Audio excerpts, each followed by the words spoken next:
ओम साईं राम। बाबा को शत शत प्रणाम।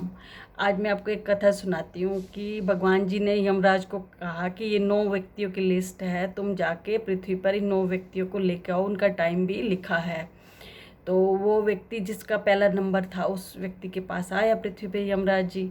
तो आके कहा कि मैं तुमको लेने आया हूँ, तुम्हारा टाइम पूरा हो गया है। तो वो कहने लगा कि इतनी जल्दी, आप तो बहुत जल्दी लेने आ गए, मेरे तो बहुत काम पड़े हैं, आप मुझे थोड़ा टाइम दो। थोड़ा टाइम नहीं देते तो एक दिन का टाइम दो मुझे, कि मैं जिनसे भी मतलब मैं जो जो थोड़े बहुत काम है वो कर लूँ, निपटा लूँ। यमराज जी ने कहा नहीं, जो टाइम लिखा जाता है उसके अकॉर्डिंग मैं तुम्हें ले जाऊँगा। उसने बहुत मिन्नतें की, यमराज जी नहीं माने। तो वो कहने लगा चलो आप एक प्याली चाय तो पी लो। तो यमराज जी ने कहा ठीक है, चलो एक प्याली चाय पिला दो। वो यमराज जी को अंदर ले आया और उनके लिए चाय बनाने गया। जब वो चाय बनाने लगा तो उसने यमराज जी की चाय में नींद की गोलियां डाल दी। तो उनको चाय दी। चाय को पीते ही यमराज जी थोड़े से बेसुध हो गए, उनके थोड़े सा उनको नींद आने लगी। जैसे ही उनको नींद आने लगी तो उस व्यक्ति ने फटाफट रबड़ उठाई, जो अपना पहला नाम था उसको मिटो दिया और सबसे लास्ट में अपना नाम लिख दिया। क्योंकि वो अपना नाम पूरी तरह तो मिटा नहीं सकता था, क्योंकि यमराज जी को पता था कि 9 व्यक्ति अगर वो अपना नाम पूरी तरह मिटा देते तो 8 हो जाते। तो उसने कहा कि जब तक लास्ट नंबर आएगा मेरा, तो मेरे को पूरा एक दिन मिल जाएगा, तो मैं अपने जो भी काम है मैं वो पूरे कर लूँगा। तो यमराज जी को बहुत जल्दी होश आ गया। तो उनकी नींद खुल गई। तो वो कहने लगे कि मैं तुमसे तो बहुत खुश हुआ, तो लोगों के पास जाता हूँ तो वो डरते हैं, गिड़गिड़ाते हैं, और वो तुमने तो मुझे चाय भी पिलाई, मैं मतलब विश्राम के लिए थोड़ी सी मुझे नींद भी आएगी, जगह भी दी, मैं तुमसे खुश हुआ हूँ। जो मेरे पास थोड़ी बहुत पावर है ना, मैं उसका यूज़ करता हूँ। मैं ऐसे करता हूँ कि मैं जो नीचे से 9वां नंबर है ना लास्ट में, वहाँ से शुरू करता हूँ। तुम्हारे मतलब तुम्हारा टाइम आते आते तुम्हें तो पूरा एक दिन मिल जाएगा। अब देखो ये क्या हो, उस व्यक्ति ने तो लास्ट में अपना नाम लिख दिया था। अब कहते हैं ना कि जब जो टाइम लिखा हुआ होता है तो वो तो होता ही है। तो उस व्यक्ति का टाइम उस टाइम लिखा था, पर उसने चला के कोशिश की, फिर भी उसका जो टाइम जो वक्त लिखा था वो आया। तो हम ये भी हमारी ज़िंदगी में भी यही होता है कि जो होना है वो होकर ही रहता है।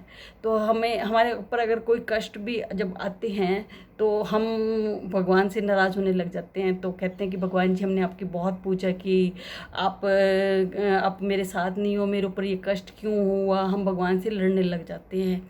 तो हम भगवान जी को कहते हैं कि मतलब आपने ये कष्ट दिया, आप मेरे से प्यार नहीं करते। हम जब भगवान जी कहते हैं ना कि ईश्वर की मर्जी के बिना कोई भी पत्ता नहीं हिलता। अगर कष्ट हमारी ज़िंदगी में आया है तो वो ईश्वर की मर्जी से आया है। ये हमारे को एक पिछले कर्मों का लेखा जोखा है, जो हमें कर्म काटने हैं वो इस कष्ट के रूप में काटने हैं। शायद इस कष्ट को काटने से जो हमारे जो कर्म हैं वो कट जाए और जो हमारा जीवन है वो अच्छा हो जाए। तो इसलिए हमारी ज़िंदगी में अगर कष्ट भी आते हैं तो हमें भगवान से नाराज़ नहीं होना चाहिए। अगर हम भगवान से नाराज़ होंगे, उन कष्टों को सोचते रहेंगे, उन कष्टों से लड़ते रहेंगे, तो जो कष्ट है वो बढ़ जाएंगे। वो हमारे मन में ना सारा सारा दिन उसी कष्ट ही घूमते रहेंगे। कहते हैं ना कि आप जिस चीज़ को जितनी एनर्जी देते हो वो उतनी ही बढ़ती है। अगर हम कष्ट के बारे में सोचते रहेंगे तो वो कष्ट हमें बहुत ही मतलब दुख देगा।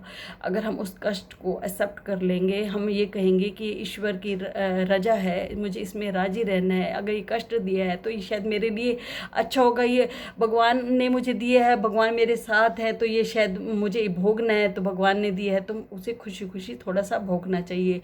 हम अपने कष्टों से भी बहुत कुछ सीखते हैं। कष्ट हमें सिखा के जाते हैं, एक बहुत अच्छा इंसान बना के जाते हैं। तो इसलिए कष्ट आता है तो हमें मतलब उस कष्ट को सहने की हिम्मत रखनी चाहिए। भगवान को दोष नहीं देना चाहिए, कहना चाहिए कि भगवान मैंने कुछ गुनाह किए होंगे जो मुझे ये भोगने हैं। अगर आप उन कष्टों को एक्सेप्ट कर लोगे तो आपका दिमाग ठंडा हो जाएगा, आपका मन ठंडा, आपको शांति मिलेगी, आपको सुकून मिलेगा, और उन कष्ट को मतलब सहने की आप में जो है हिम्मत आ जाएगी। अगर आप में हिम्मत आ जाएगी तो उस जो कष्ट आया है उसको सॉल्व भी कर लोगे, कोई ना कोई उस कष्ट को, प्रॉब्लम को सॉल्व कर लोगे।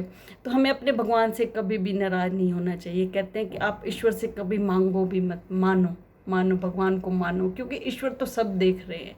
अगर आपने ईश्वर को अपनाया है, ईश्वर ने आपको आपका बच्चा बनाया है, तो वो ईश्वर, हमारी जो निगाहें हैं, हमारी सोच है, जो निगाहें हैं वो लिमिट है, पर जो भगवान की निगाहें हैं वो तो अनलिमिटेड है। वो तो सब कुछ देख रहे हैं, क्या हमारे लिए अच्छा है, क्या हमारे लिए बुरा है, हमें नहीं पता चलता। जैसे एक बच्चा माँ से चॉकलेट के लिए बार बार जिद करते हैं, माँ एक बार तो दे देती है पर उसे बार बार नहीं देती, क्योंकि उससे दांत खराब हो जाते। माँ जानती है क्या बच्चे के लिए अच्छा है, क्या बुरा है। इसलिए हम भगवान के बच्चे हैं, भगवान को सब पता है हमारे लिए क्या अच्छा है, क्या बुरा है।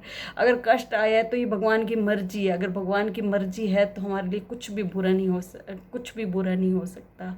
इसलिए तो ये ज़िंदगी है, तो इसमें तो सुख दुख सब कुछ आते जाते रहेंगे। अगर सुख आया है तो दुख भी आया है, दुख आया है तो सुख भी आया है, तो हमें घबराना नहीं चाहिए।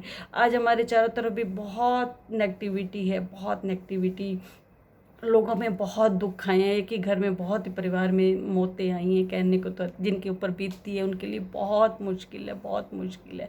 पर जिन लोगों को कोरोना नहीं हुआ वो भी बहुत मतलब टेंशन में है कि मुझे ना हो जाए, मुझे ना हो जाए। कहते हैं कि जो नहीं हुआ उसके लिए ज़्यादा नहीं सोचना चाहिए। जो आप हम भविष्य के लिए अपना पास्ट क्यों ख़राब कर रहे हैं, मतलब अपना जो है उसको भविष्य के लिए जो आपका जो वर्तमान टाइम है उसको ख़राब मत करें, ज़्यादा मत सोचें। इसलिए जितना हो सके पॉजिटिव रहें। पॉजिटिव रहने से जो है आपका माइंड भी खुश रहेगा, आपका अगर आप अच्छे रहोगे तो आपका परिवार भी अच्छा रहेगा, सब लोग अच्छे रहेंगे। इसलिए सब लोग जितना हो सके उतना पॉजिटिव सोचें, नेगेटिविटी को दूर भगाएं। बस आज इतना ही। ओम साईं राम।